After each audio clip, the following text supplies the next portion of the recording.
Well, yeah. Oh, great. Making me feel, geez, Steve. Hey, everybody, feel free to fill in seats up here. I mean, if there are seats up here, you can avoid the signs and get closer. We're going to have a real nice family thing. So sit anywhere in the room. So sit, you don't have to sit in the back. They outlawed that back in the 60s.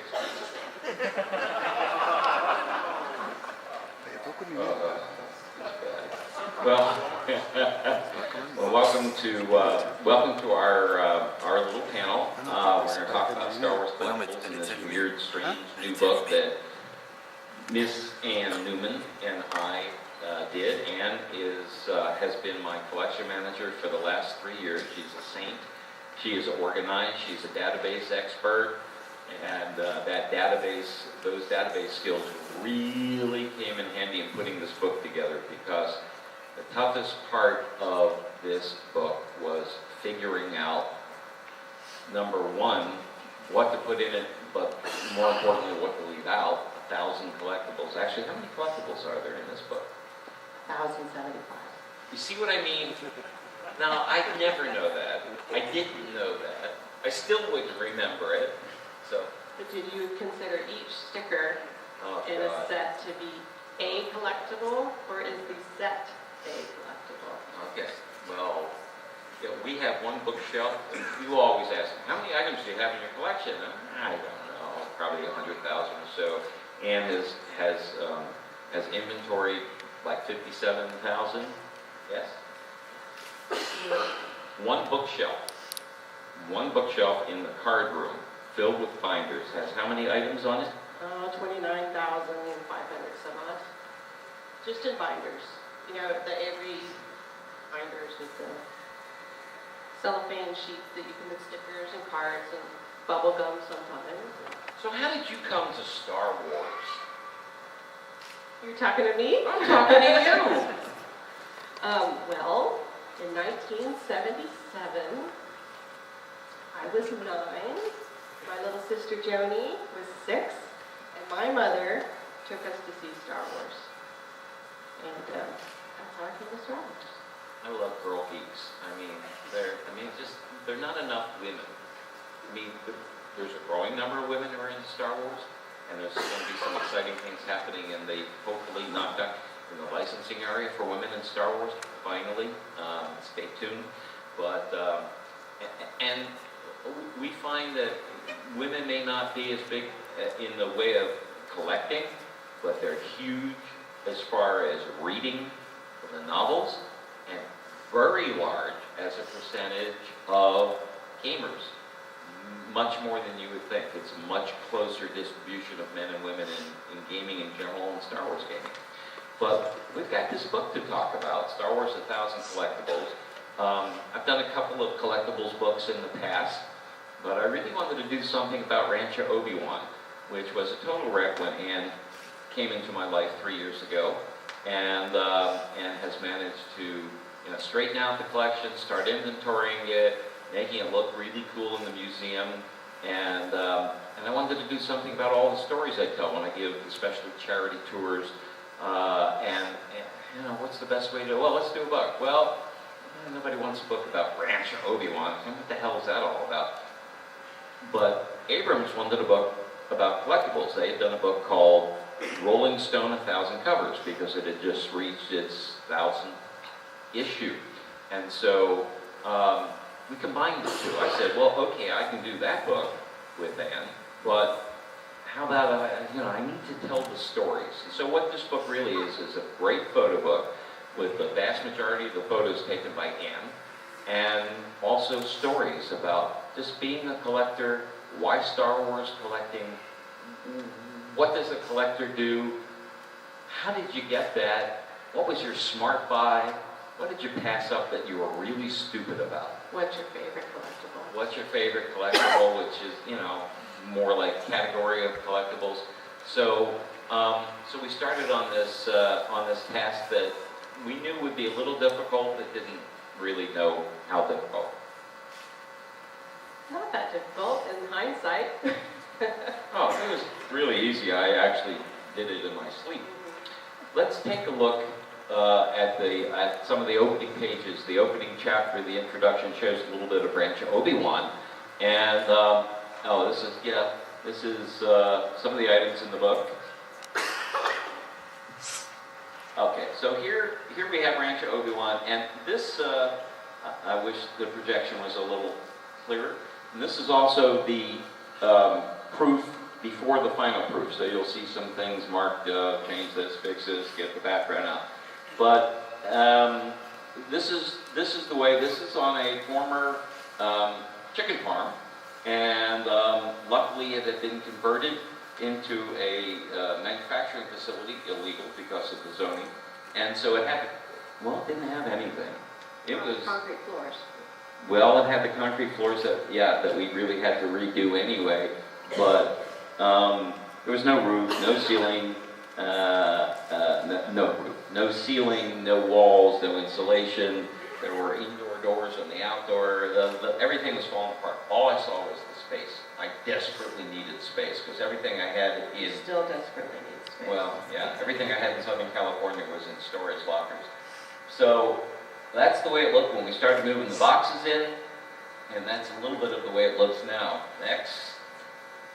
So Rancho Obi-Wan, friends of mine, Chris Reif and Chris Trevis, who are both here artists, came up with the logo and the sign as a gift. And then I decided, because we were putting a gate in, it would be really cool to do Obi-Wan. And then after I did it, I said, geez, that was stupid, because every person who drives past this is going to know this is Rancho Obi-Wan, and it's... But in reality, everybody thinks it's a monk. So people say, are you establishing a monastery here? What? The first time I didn't quite get it, and that keeps happening. So we're safe. Okay? And these are some overview shots that Ann took. That's the Cantina Band. You know, we need some entertainment. So on Tatooine, you don't have to pay very much. I mean, it's like 3 credits a day. So it's not bad. Actually, they were animatronic figures at FAO Schwartz in Las Vegas behind their refreshment stand. And they would go on a cycle all during the day. FAO went bankrupt. They put them up for auction. I was bidding on something else. I was watching something else, which you'll see in the next spread, or 2 spreads. And these were listed as alien figures and nothing else. And I didn't know if they would work or anything. I got them fairly inexpensively. It cost more to ship them. And they came with a couple of boxes of parts and tubes and compressor stuff and electronics. And I'm going, holy cow, I don't even know if everything's here. But then a genius appeared on the scene. Philip Wise. Mr. Wise. And is Philip in here? Because I wouldn't call him a genius if he were. Philip just has great skills, and his mind thinks like 7 steps ahead. And over a period of time, he figured it out, talked to the guy who disassembled it, left the note. Basically, he put it all together, built the stage for it, and it's truly amazing. And Rebel Scum painted the stage. And Rebel Scum came over. The Scummers painted the stage for me. That's...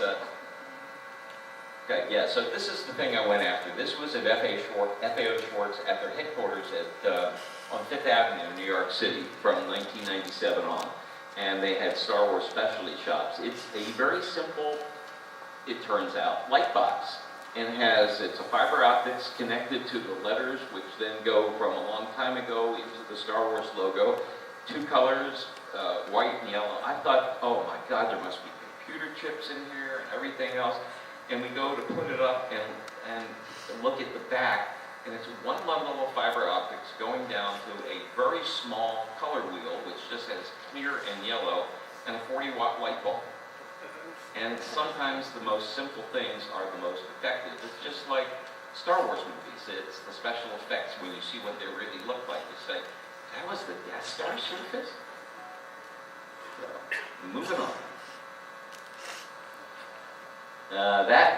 That's actually the marquee letters from the Lowe's Orpheum Theater in New York City from May 25th, 1977. Found the small ad in the magazine and talked to the guy, got the marquee letters from the theater manager when they came down. It was on their wall in the son's bedroom. He had gone off to college years later, and he was selling them for $100. And I bought them and had absolutely no place to put them in LA. And then we're starting to trek out Rancho Obi-Wan, and something said, try it here. And it fit perfectly. So sometimes things are meant to be. Okay? We divided the book. One of the problems was figuring out how to divide the book. So we decided on usage, basically. Do you collect it? Do you play with it? Do you eat it? Wear it. Or are you shocked by it? So, the editor, the freelance editor came over and said, well, so how are we going to put this in chapters, or date-wise, or movie-wise? I said, well, there are these various categories, and that's how we came up with it. And then that helps. The organization is like one of the toughest things for any of the Star Wars books that I've done. Of all those kind of amorphous books that don't lend themselves to either date or movie or things of that nature. So let's start flicking through a little. You may have seen the action figures, the famous Jawa, the carded Jawa with the vinyl cake, which came out first. And the problem was this figure was half the size and had a plastic cape, looked cheap, but they were charging the same awful amount for these figures as the big figures, $1.97. Ah, those days. And so I opened all my original 12 figures, and then about a year and a half, 2 years later, I decided, maybe even longer than that, I decided I wanted a full set mint on the card, and I asked a dealer friend of mine to put a set together for me. And I think he put the 12 figures together for me, and it was like $240, some of them unpunched. And as I was leaving, he said, I have this variation, which was the very first time I heard the word variation in Star Wars.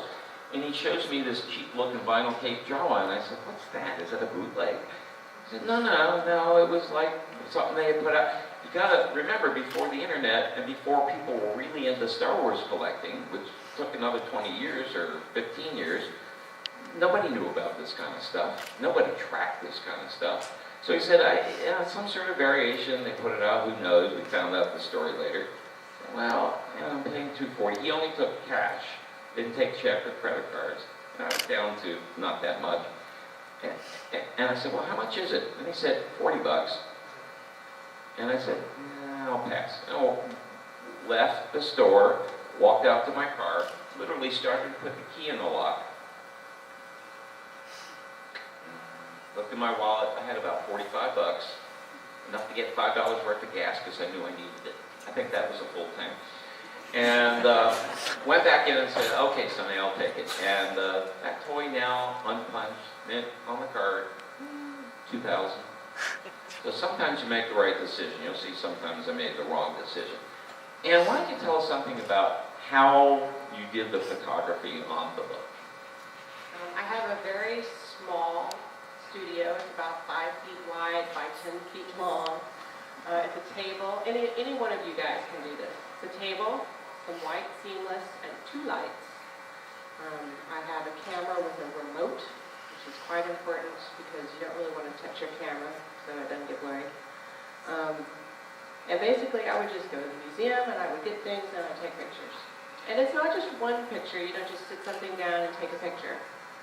You got to take a picture over and over and over and over again to get the right lighting, to make sure everything comes out clear, the right colors. Some were easy and some were very difficult.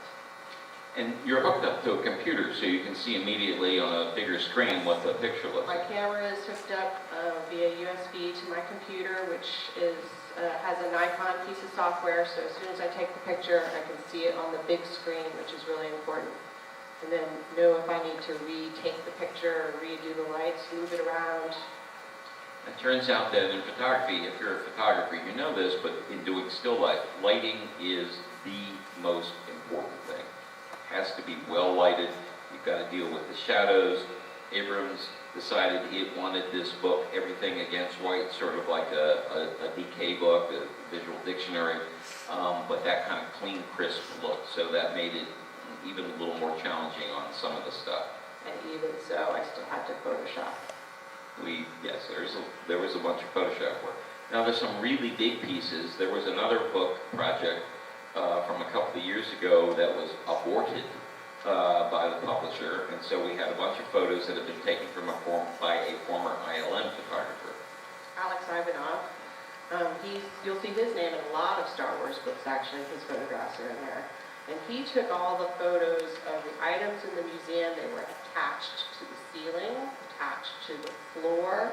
They weighed 500 pounds. So he brought in 8-foot-tall white foam core, which we would assemble into little rooms and put around these objects. And it was very challenging. Also blew out 2 of my pachinko machines. Yeah, this is fun.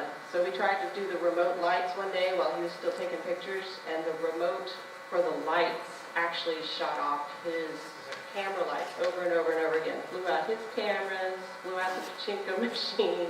Still doesn't work to this day. It started out as a play school line. It was very successful, but what you may not have seen on the left is Star Tots. And these were developed by Kenner in 1979 as a kids line, but they decided the action figures were so successful and maybe Star Wars was trending a little older, so they never released them. These are actually remade perfectly by my friend Nick McCarthy in the UK, who is an amazing, he does replicas, he does sculpting, and so from some of the original molds, these were uncovered by other people, and they lent him on the basis of he could make a couple of sets of them for friends, and they remade these. When I saw them at the Kenner office when I was doing my first book in 1990, still, you know, with the guy who developed them, there was Luke and 3PO in a wooden land speeder that was handcrafted. Amazing, amazing piece. Okay, we can sort of go through a lot of stuff.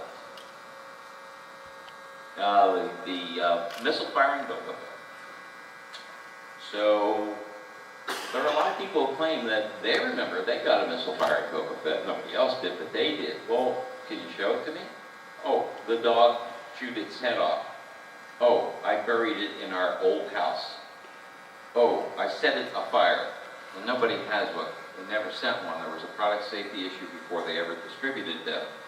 And those of us old enough to remember, or even young at the time, remember getting this note from the consumer with a fused-in missile saying, gee, we're sorry, we can't send you the missile-firing Boba Fett that we advertised and promised you. But they had made prototypes. The prototype on the left is the unpainted version that they immediately knew they had a problem with because a Mattel Battlestar Galactica missile from one of the ships had choked a baby. And so that's where the whole product safety regimen about how big something has to be for kids and, you know, not for children under 3, that started. And then they decided, well, maybe we can do something with the mechanism, and so they made a J slot that was going to be a lock. Well, the problem was the missile was loose and it was still the same size. So it didn't really make any difference. But those are the 2 main versions. There's a lot of other versions. Those are the 2 main versions. Seth Green was over the house once and he said, I'd really like to, yeah, can I actually hold the Fett? And I gave him one of the Fets. He's such a carp. And Seth went, oh, let's see, so you fire it like this. And of course he said, gotcha. And I took this photograph of the missile firing Boba Fett's. I actually had Steve take them out of the case, walk them down, put them on the table. I do not want to touch them ever. I'll never let Seth Green in my place again. Okay, yep, let's keep going through prototype cards, store displays, which are another great area of collecting.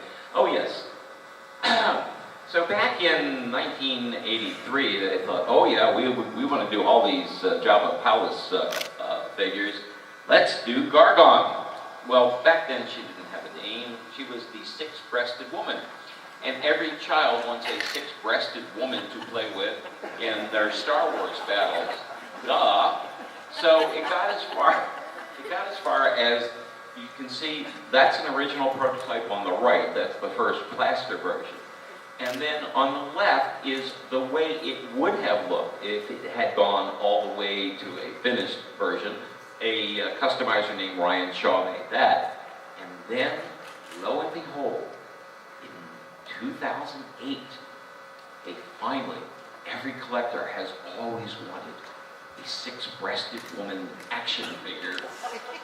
And that was that year's peg warmer because nobody bought it. But that's what it finally looked like in the new Kenner sculpted. Okay. Those are paint masters. They send those to Asia. They hand sculpt them in the US, and they were sent to Asia with those little paint trays, so the factory knew how to paint them.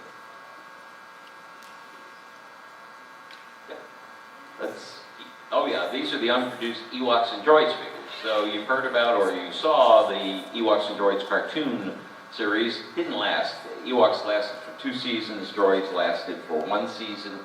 Kenner put out a bunch of figures on the Ewoks and Droids cars, and they had a whole line for the next year. But they didn't sell, and so they canceled the line. However, they went as far as going to the prototype stage. And this is a complete set with all the accessories that was purchased. I bought it in the secondary market from somebody who purchased it directly from a Kenner employee many years ago. And the figure on the left is one of those stories I told you how I made such a smart buy on the Jawa, the vinyl. I'm such a smart guy, I can think ahead in the future. This is one I really screwed up on. The carded flicks came out in Brazil, and only in Brazil, in very limited edition, years after the whole line. I mean, it was 1987, 88. And that was the only figure that had never been released anywhere else, but for some reason, the mold had already been made, and so they let them put out the carded flicks.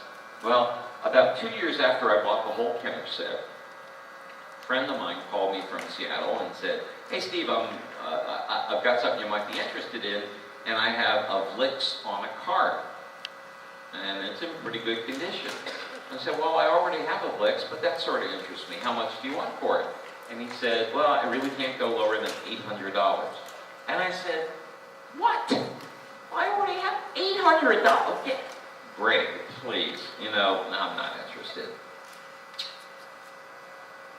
A couple years later, I don't know if it was the same figure, but a fairly minty carded Vlix sold for $15,000. So occasionally I make a mistake. Oh, I'm so sad. This is not an original card. Oh, yes, thank you. This is not original. So this was to teach me a lesson. There was a guy in Singapore who makes pretty good reproductions, and so I bought this, and then I now have a great story to tell. It's a way to visually tell the story of how I really made a mistake in collecting. And believe me, it is not the only one. And then there's these silly Shane, Hungarian. put your tongue back in. Yeah, these silly Hungarian figures. They're all bootleg. This was a store display piece, and there were friends of mine who were dealers, and I visited their booth every time I went to a show. I went to a lot of shows, and well before eBay. And they had this thing, and I said, "Well, what is this?" And they said, "Well, it's some bootleg thing. It's from Hungary or Czechoslovakia, someplace over there." And I said, "Well, how much do you want for it?" And they said, 150. And I thought, well, that's an absurd price. And I walked away again, and then I came back and said, how about 125? Yeah, it's you. Okay, fine. Guess what I've been offered for that? $5,000. People collect bootlegs now. They have all the action figures. They collect bootlegs. Well, I do too, but some people, that's the focus of their collection.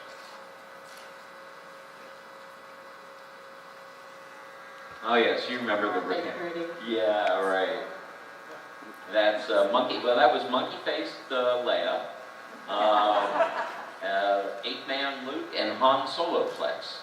Remember, that's when they re-released the figures for the first time in 1995, and Kenner convinced them, Hasbro convinced Lucasfilm, oh well, kids want those beefy figures, and He-Man type. No, the Star Wars collectors want authentic figures, so they guessed wrong.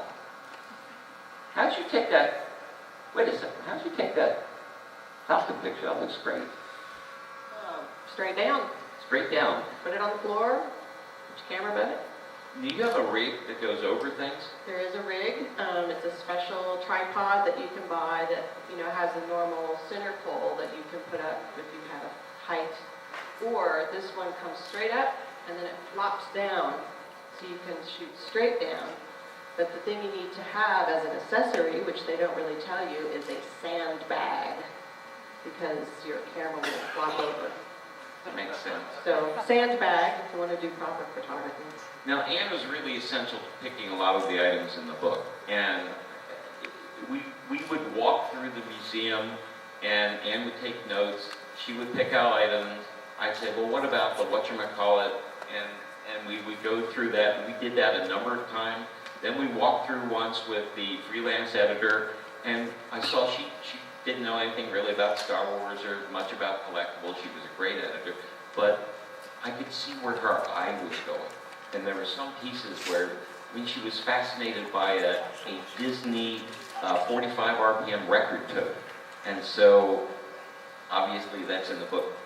And Steve gives tours often. So for 10 or 15 tours, I would walk behind him and take notes. What did he point out? What did people ask questions about? And eventually all those items got moved to the perimeter so he could pick things up and show. But those are most of the items that ended up in the book. Except for the 5 spreads of Jar Jar tongue images that Anne desperately wanted in the book, and I said, that's yours, kid. Everybody has a Jar Jar tongue collection, don't they? Yeah. Everybody should. Let's go. Okay, we flip through. Yeah, cool stuff. Puzzles, lots of puzzles.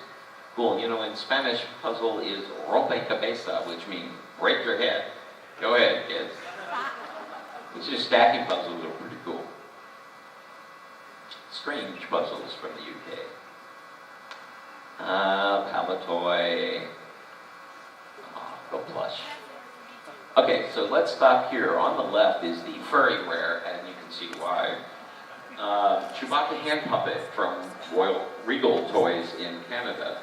And we think that Regal Toys was a door-to-door company like an Avon, and they only produced to order, because there aren't very many of these around.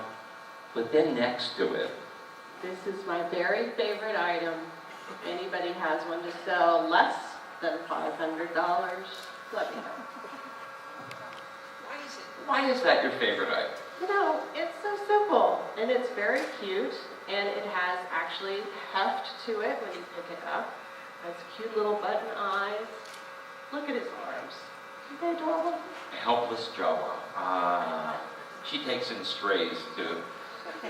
And there is the almost 3 foot tall Chewbacca that originally we thought was a store display, but it also turns out to be something that was sold out of the, although nobody has come up with a catalog. Okay. Ewoks, my favorite. The 2 on the right are from Spain. And then that ugly thing was a prototype. Scary was a prototype. Hasbro in 1995, when they're getting back in the Star Wars line, decided they had proposals and people coming in from the outside with proposals for things, and one of them was plush, and that was a baby Ewok with a maraca, or gore, something. Yeah. Okay. But however, these were great. We love these. These are very cute. This is Rasta Bantha. Cuddly Wampa, and a hand puppet, Dewback. Yeah, so the Bantha and the Dewback, you actually stick your hand up there and you can move the mouth, and they're really cute, and they could sell well today. Okay. Yeah. Oh, the ones at the bottom, those were never produced. When the Buddies came out, and Hasbro suggested that they make Buddies with characters with faces, That's what they came up with. They looked like dead Luke, dead Han, dead Obi-Wan, and a Tusken Raider. They eventually figured out how to do it. Hell, they're dead. Yeah, okay. There's the Jar Jar that actually has little straps, as I didn't even realize that Ann pointed it out to me. They have little straps under the feet so you, as a kid, you can walk in. You can hold it in the back and you, is that scary? Dad's just getting up and Jar Jar is walking into the woods. Oh my God. And then that spread-legged Ewok was a Frito-Lay premium. Okay. Yeah. Well, there's some prototypes, and okay. Oh, everybody needs the R2-D2 van. Oh, please, help me. Yeah. Really nice kits. Oh, yeah, you want to put together a paper Millennium Falcon? I did not put that together. It's a hazard to your mental health. It's from Japan. It comes with about, 30 sheets? Many sheets, you have to cut them out with an X-Acto knife. And you can see all the edges. No perforation. Oh my Lord, nothing perforated, nothing die cut. And that was And instructions in Japanese. And instructions in Japanese. Is it a wonder I did not put it together? Yeah. Okay. Yeah. All kinds of stuff. Games from Mexico and Brazil.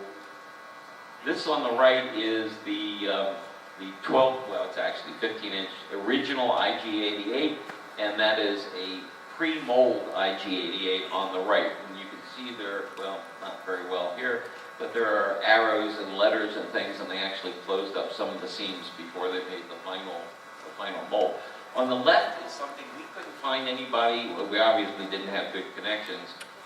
Ann found out what the word was to describe those. Kiki Ipatsu. Would you please repeat that? Is that correct? Kiki Ipatsu. All of you Japanese speakers out there? It's a very simple game. You put in the little lightsabers in the Darth Vader case, and the game is each person takes a turn to pull out one of the lightsaber. When someone pulls out the lightsaber and Darth Vader's head blows off, you lose. Or you win, as Yeah, the we case don't may know. be. So in this version of the book, we said, we've asked lots of Japanese speakers and nobody can translate the word Kiki Ipatsu for us. And just as we're going to press, Tsuneya Sunda, the artist, and his wife and his translator come over, and we say, we were trying to find out what, and the translator, oh yeah, sure, Kiki Ipatsu. It means caution, danger ahead, or something like that. And so we were able to change the text and get that in there. You're never finished with the book, never, even after it's published. The Mexican Lily Lady figures, unlike the US figures, the R2-D2 had a paper label around it. That's the 12-inch version. And they actually did a Tusken Raider, which was not done by Kenner. And on the right are the cover boys. And these were from Japan, and they were the 7-inch figures from Takara. An interesting thing about this is the first version of this, they thought that every one of these was one singular character, but they misspelled it. So the original packaging for all of these say Stormtrooper. Okay. Those are the Madame Alexander dolls on the left, and they are either, in your estimation, cute or creepy. They're cute. They're creepy. Because you lay them down and they blink, like, God, this is weird. Mighty Mugs, love those. Probably the worst licensed product, or one of the worst licensed products.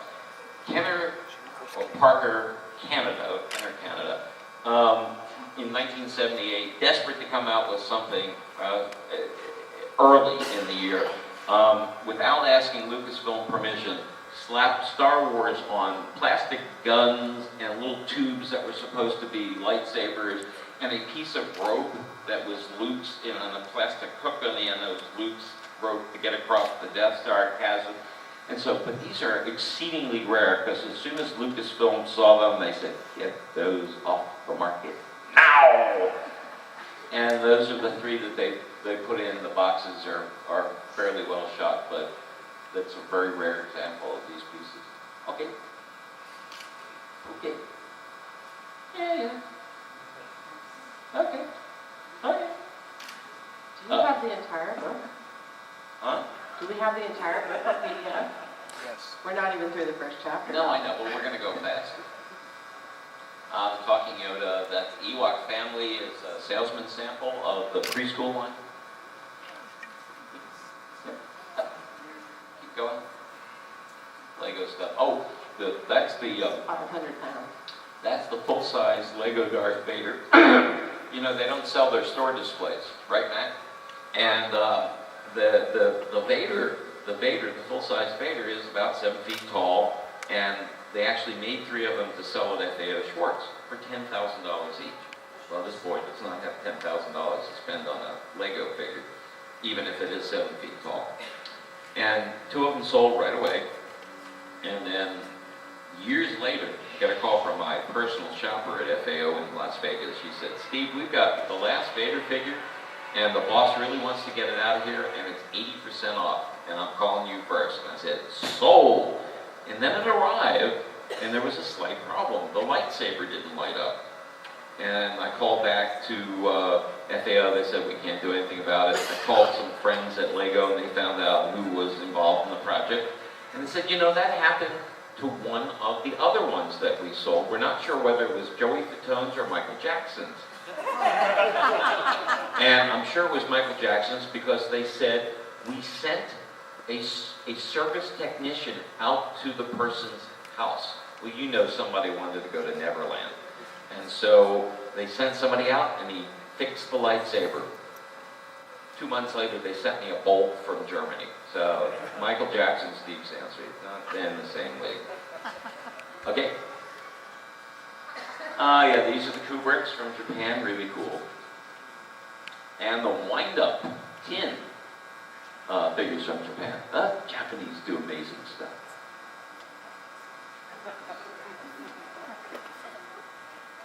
Oh, the Salacious Chrome is made by a good friend of mine who's a prop maker in Australia, Gary Armstrong. And the Criddle. Do you remember Criddles? You know, there's little things, there's a heavy magnet in the base, and you play around, you can make all sorts of sculptures like stars or circles, Disney's little Mickey Mouse ears. Well, this is one of 200 with the Millennium Falcon that Galoob gave away at Toy Fair in 1997. Really pretty cool. All right. Oh, okay. 2 of my very favorite pieces. People always ask, "Well, what's your favorite piece?" I can tell you what my favorite category is, and that is fan-made items, because it shows both the skill and the passion of Star Wars fans everywhere in the world. And to me, this stuff is invaluable. When I buy something, I try to have the guy who made it actually sign it, and that's really worked well, because now I'm able to give credit in the book. So on the left could be one of my very favorite pieces. It's a Bantha Pinata, and you lift the saddle to put the candy and the toys in. Not that I would let anybody near it to try to do it. So this won first prize in a crafts contest in Mexico City in the Pinata category. That was the whole category. And I waited for the guy to come in to pick it up and collect his prize. I waited like 15 minutes. So he came in, I introduced myself, and I said, "I'd really like to buy your Bantha Pinata. I think it's wonderful." And he said, "Oh, I don't know." And I said, "Well, how much do you want for it?" "Oh, that would be really difficult." And I thought, oh, here he comes. He's going to ask me some absurd price for it. He said, "I only paid $4 for the material." And I said, "It's not the material, it's your artistry and the work that you put into it. And I would love to have it in my museum and show it to hundreds of people, now tens of thousands of people." And his wife was standing next to him and said, "Come on, take it!" You know, so he took my $100 and I had him sign it, and we were both happy. And this is, on the page, it doesn't look very large, this pinata. It is 36 inches long, 2 feet tall, by 18 inches wide. How do you know that, man? Because I couldn't pack it in a box. We just set up a display in the window of the general store at Lucasfilm where we're going to do a signing in 2 weeks. And so, I can't find a box for this. What do you mean you can't find it? And you look at it, it just doesn't seem that long. The tail extends and it's high. So it rode in Steve's car in the child middle seat. He's on the right. A friend found it at a flea market for me. So the person who sold it didn't know what it was. And so I've made up my own story. Nobody can challenge me except the person who made it, and the odds of that person ever seeing this is really low. My theory is that some kid wanted that desperately in 1980, 81, whenever it came out. The original ad was like $40 or more. That's expensive. And so somebody's dad went into his wood shop, and he carved and cut this, made joints so the legs moved, and used nails for the chin guns, and then you can't see it here, but drilled 2 holes in the top so you could stick stormtroopers sticking out from the top. And to me, this is a piece of folk art, and once again, shows the cleverness and the skill of Star Wars fans. And in this case, I think a Star Wars dad. And I love that piece. Okay. Yeah, keep going. Yeah, oh yeah, arcade machines, slot machine toppers, you can't own the machines. Okay, pachinko machines that don't work. And, keep going. We're finally at chapter 2. Where is it? Could that be a 501st piece? Indeed. How many t-shirts do you think I have?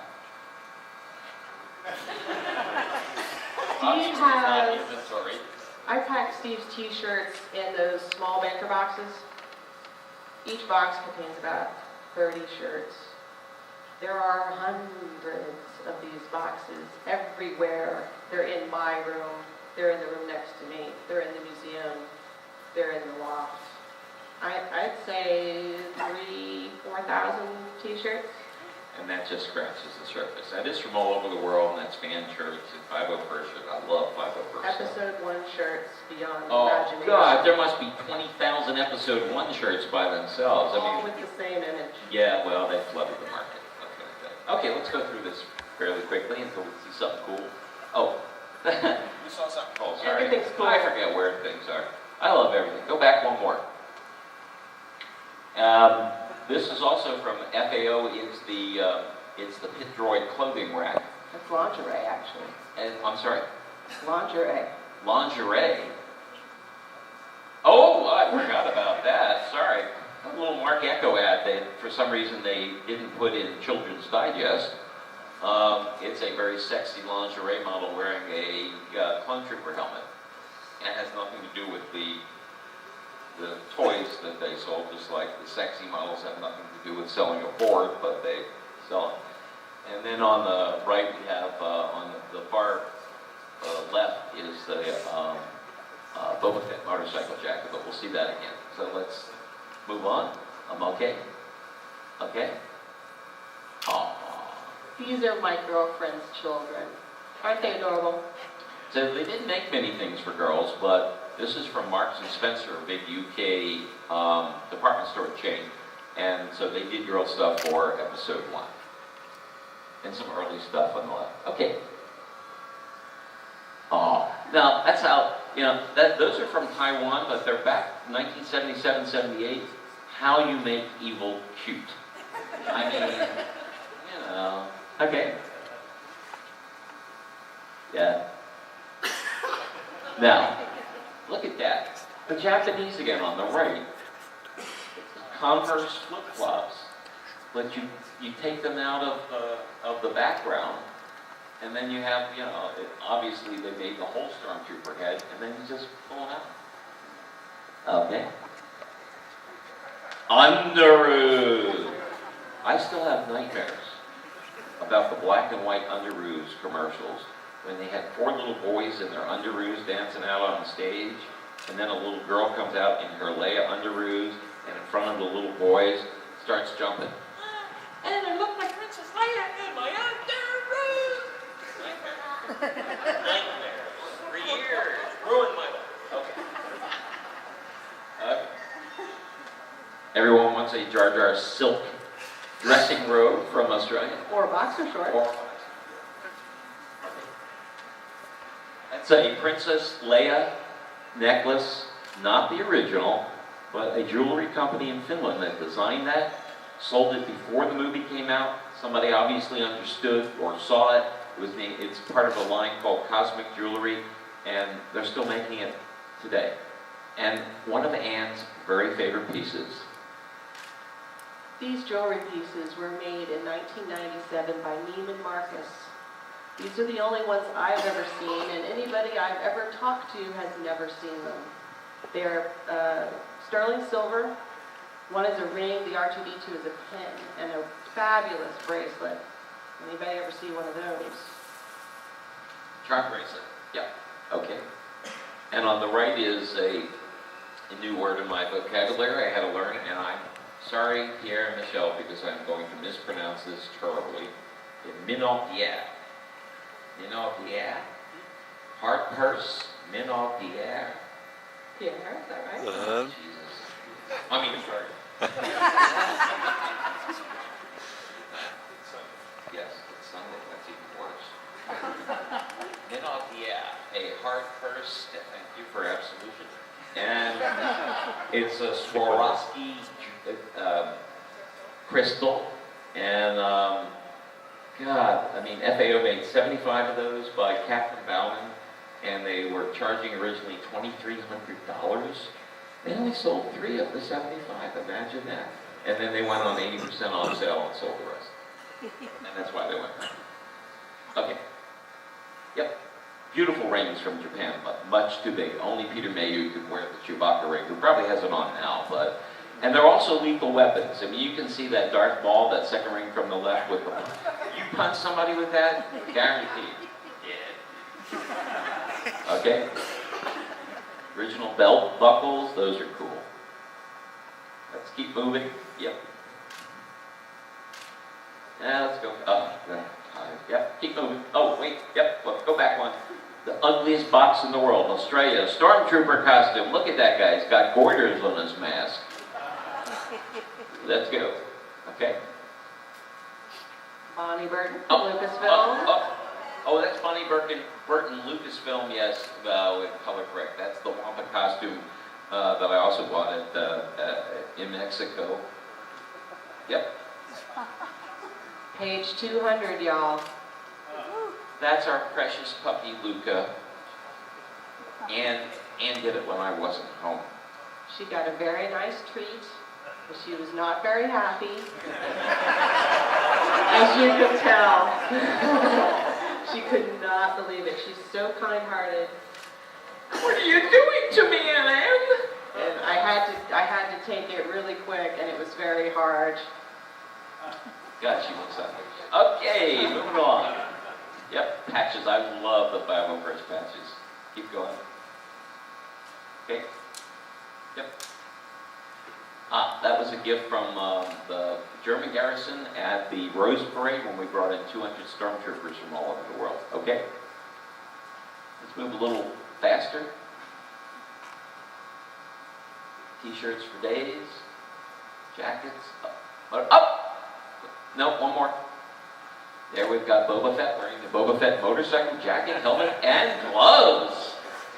And Jeremy is now part of my official collection. All we do is feed him, and he's fine. Maureen doesn't like it too much, but okay. Again, you're seeing prototypes. Things are not. Oh, these are cast and crew T-shirts. One more. Go back. Bean, go forward. Yeah. You see that up there? It was after everybody was criticizing George for making Ewok. Oh, he's just trying to reinvent cuddly teddy bears. And so then they made the 2 Ewok movies. So this is a crew shirt. You can see the Ewoks with machine guns saying, "Damn right we're cute." Love it. Okay. Cast and crew items. Oh, yeah. This is a... Steve in an Ewok suit. The mask is actually put together by a very talented guy named Tom Spina from the original pieces, the artifact pieces from Stuart Freeborn. And the Chewbacca mask on the left is an appearance mask from Walt Disney World. And that is me in the Ewok costume. Cream of Java soup. Yeah, everybody loves that. A guy named Dave Maya who was with Rebel Scum up in Canada. It's like a piece of pop art. He did an online cartoon with Jawas or some nonsense like that. Okay. Yeah. Oh, God. I'll tell you, somebody once gave me, we can keep moving along, because somebody once gave me an old box of the strawberry cereal, and it was like 20 years old, and they said, well, you can open it for the cards inside. And I opened it, and it had been sealed, the box sealed, the bag sealed, and at the bottom was 1 inch of pink goop. And I thought, people ate this cereal. Did they get cancer and die? I mean, what happened? So on the left, yes, the very clever fans in Australia, for their convention, made bottles of Mos Eisley Space Port. This was real port. Jar Jar Easter Bunny from Canada, chocolate Easter Bunny. Intact. Intact, yeah, it's still left. This tells you about how much preservatives they put in food. That thing is as mint as the day it was bought in 1999. It really is. Yeah, Steve, we need to end this, but I would like to say something. Thank you for talking about the book. We had a ball, obviously. There's still a few copies left if you want to buy it, but this is not a pitch. Star Wars is my life. Star Wars has become Anne's life, but, I mean, we also have lives, but... Sort of. Yeah. But speaking of lives, Star Wars is Steve's life, and he does it 24/7. I'm sure he dreams about it. He's worked hard to get to where he is at Lucasfilm, and everybody knows him for his books and what he does at Lucasfilm and coming around and seeing all you guys. But you may not know that he started as a journalism student at Temple University. And last Monday, he received an award from Temple University along with 4 others, and Matt Lauer, who is from the Today Show, an alumni award, and for his journalism excellence. And for that award ceremony, video, well, I didn't. Steve doesn't really want me to show you this, but I think it's important because you all know him as he is today, and he's wonderful. But he started out a long time ago. I was shooting thin then. And I think you'll really, really enjoy this video because it shows you his roots, where he came from, how he worked through the Wall Street Journal and came to Lucasfilm. Chris?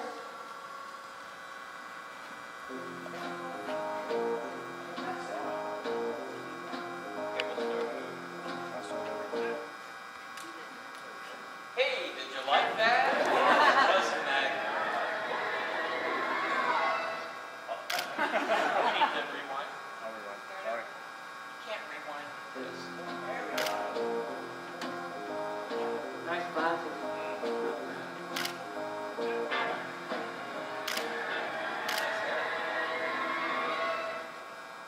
That was the big improvement.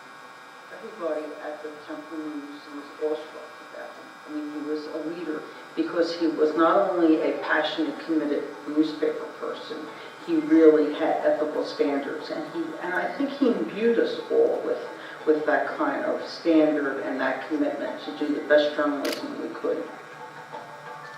This kid came from Philadelphia by way of Montreal, but when he got to Southern California, it was the promised land. He really understood the entertainment industry, and he loved the entertainment industry. What made him such a great leader was whenever there was a crisis, he would galvanize his entire bureau and produce the covers that was most relevant to Wall Street Journal readers. Hi, excuse me, Steve? Yeah. Hi, Jim Leinfelder, Neat Stuff. Oh, hi, Jim. We've heard about your Star Wars collection. We're here to do a story. Oh, okay.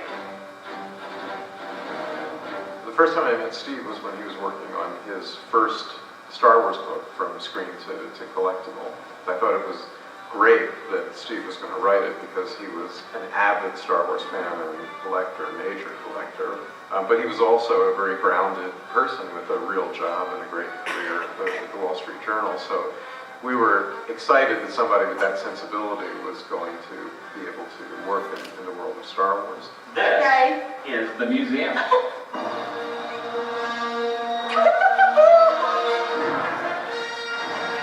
When to find somebody to head up fan relations, I thought Steve Sansweet would be a great person to ask because he has the love of Star Wars, he has this huge Star Wars collection. At first, there wasn't a whole lot of stuff, but now I'm having trouble fitting everything into a 5,000 square foot barn. And he seemed to be interested in the position. I couldn't believe it. Lucasfilm's head of fan relations, Steve Sansweet. It was like the closest thing that I'll ever get to hitting the jackpot. One day we got a call from George Lucas, and we had been invited to be a part of the Rose Parade. So he thought, wouldn't it be great to get 200 stormtroopers from around the world and be in the Rose Parade? It's a great idea until you really go to execute. And of course, Steve was the main person who had to rally all these troops from around the world and go through the difficult process of selecting who was going to get to come. Over here we have a complete stormtrooper squadron, and we've got 60 flags represented here. And Steve did an amazing job, and to see him up on stage with George was just a great moment.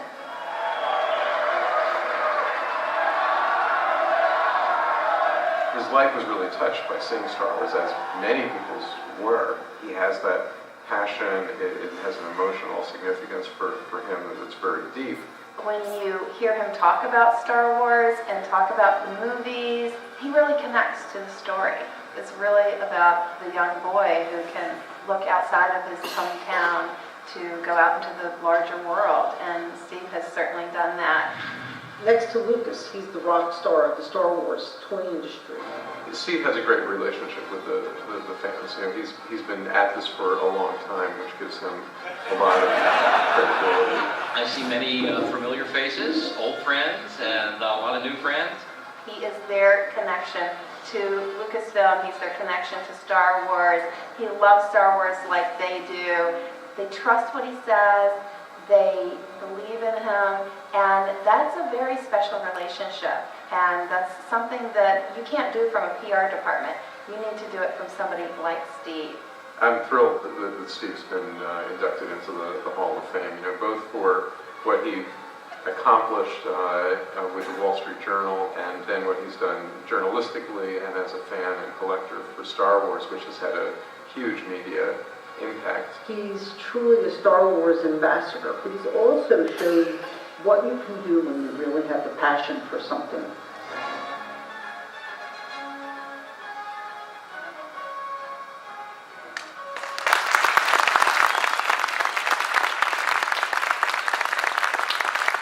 So Steve, congratulations on the award. It's very much deserved. We all love you, and thank you for having me co-write your book. It's an honor. Thank you, and thank you all for coming.